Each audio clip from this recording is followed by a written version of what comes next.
So if you're watching this, congratulations for making it this far. If you're somebody who is skeptical about yoga and has heard the word before and thinks it's just something that is movement and stretch based, well, I'm here to provide a different approach to that. And the paradigm that I work under is the Para Yoga system.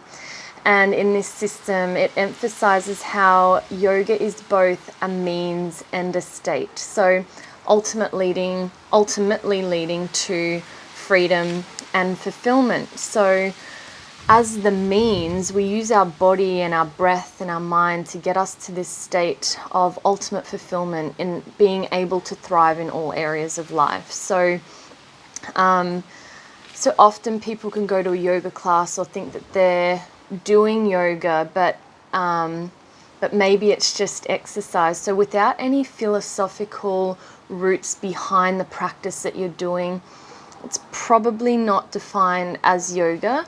You can definitely be doing yoga poses, but yoga itself, again, is both a means and a state of being. And again, this is just my perspective on this, so I'm always open to hearing what your interpretation is, or open to your feedback on what your perspective is as well. But in the tradition that I practice under, it's talking about freedom in the sense that we do our practice to achieve the spiritual state that is free of suffering. So it doesn't mean that suffering doesn't go on, but it's how we actually deal with that physically, mentally, and emotionally, so that we're not permanently existing in a state of fear or anxiety, and that we're actually able to thrive in our life in all areas. So I just think it'd be really nice to just point out a few fundamental approaches to the application of para yoga. And a lot of people kind of don't know where to start or what to do, and it's off-putting because they go, I'm not flexible and I couldn't do yoga, and that's the kind of thinking that will just, it will turn you off ever trying. And I can almost guarantee that that's not just with yoga, it's probably in many other areas of your life as well. So I guess the key questions to ask is, what do I practice? And at this point in my life, what are my needs? What are my goals? And where do I ultimately want to go with this? What do I want to achieve? What's my outcome? So if we don't know what we want and we don't know our outcome, it's very difficult to map out a plan. And so working under Para Yoga, there's a very systematic approach to the yoga classes that I teach, the yoga classes that I practice myself. And the terminology is actually, it's a course that I studied under that means wise progression. So we don't start with headstand, we start where we're at. So yoga for you may not be physical. It might be having a meditation practice, but again, if you're meditating and not knowing the outcome of what the intention around your meditation is, or around the practice to lead you to get to a state of being able to sit in a meditative seat, then it can become just habitual, and that can become boring. And then again, either good habits can die easy, and your old habits may come back in, and you'll wonder again, why am I off track again? And it's, another couple of years later and you're still wondering why you haven't achieved the things that you've wanted to achieve. So there's 3 principles that I'd also like to share with you that Para Yoga emphasizes, and it really likes to work in accordance with nature. So they're the 3 principles that are found in nature. So one being elegance, where we know that just looking around us, like, nature is elegant in the way that it's just beautiful and it harmonizes with everything that's around it, and it thrives, and it uses everything it can to survive and to thrive. The second one is efficiency, so minimum output to get the maximum return. So nature doesn't waste energy, and these practices that I teach and I take, as I will be a forever student, I'm very much into practicing what I preach. We want these practices to become more efficient over time. So we're not having like a 20-hour practice. It's not giving us the goal that we want. Ultimately, we're wanting to move towards a less stressful life, a more thriving life, a less suffering life, and being able to exist in a state of really being able to adapt to change as nature does. And that's why I actually love sitting out here, currently out camping with my sister and her partner, and we've gone on a camping trip.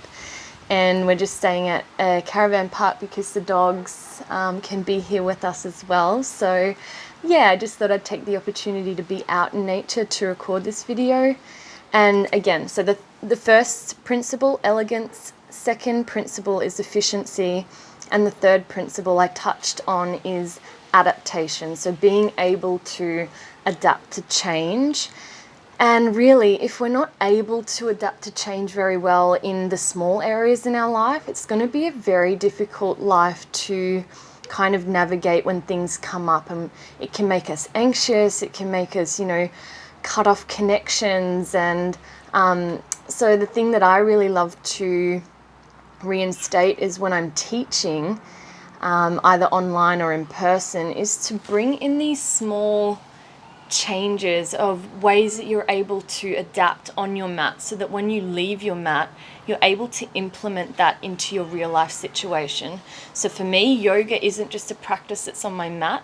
Yoga is a state of being, and it's a way that I live. I love it, I breathe it, and it really makes me integrate well. And I know that one of my strengths is being adaptable to change, much like nature, and I love hanging out in nature for that very reason. So really, the adaptation side is the key to surviving in the midst of constant change, which we know is ever present. The sun comes up and down, the moon ebbs and flows, the tides come in and they go out. We go through all of the different seasons. So yeah, and this little document that I've provided with you that has the yoga poses, it might be something to consider of getting your foot in the door of like, oh, maybe I'll try this yoga thing, or maybe I'll have a look at the classes that Lauren does and see the way that she teaches. And I'd really love that. And even, if you read things or listen to this and it doesn't resonate, that doesn't worry me either. It's just kind of about like planting the seed of like, oh, hey, there might be another way. Like someone explained yoga very differently to me in the past, or I've had my certain like mindset around what yoga is from when I grew up. But maybe it's time to actually check in with that, see what is true, see whether you can find just a moment to see somebody else's perspective, see how somebody else teaches something. So this little document that I have are the 6 categories of yoga poses that you'll only ever need to know. So while there are many different types of yoga styles, yoga classes, yoga flows, there's actually only 6 yoga categories that yoga poses can all be fit into. So across the various different traditions, and there's a lot of yogic texts that suggest there are several different amounts of yoga poses. The actual categories of poses themselves are just forward bends, back bends, laterals, I've lost my train of thought, twists, extensions, and inversions. And within them, they have different energetic effects. So the reason that we work with categories of poses is that we can effectively create a yoga sequence, a yoga sequence around a targeted effect, as opposed to kind of an external, this looks pretty, this looks fun. It's like, no, we'd use twists or forward bends for a more grounding practice, for example, or if we're needing to move out of stagnation and get a little bit more energetic and enlivened, we'd probably use things more like lateral poses and back bends.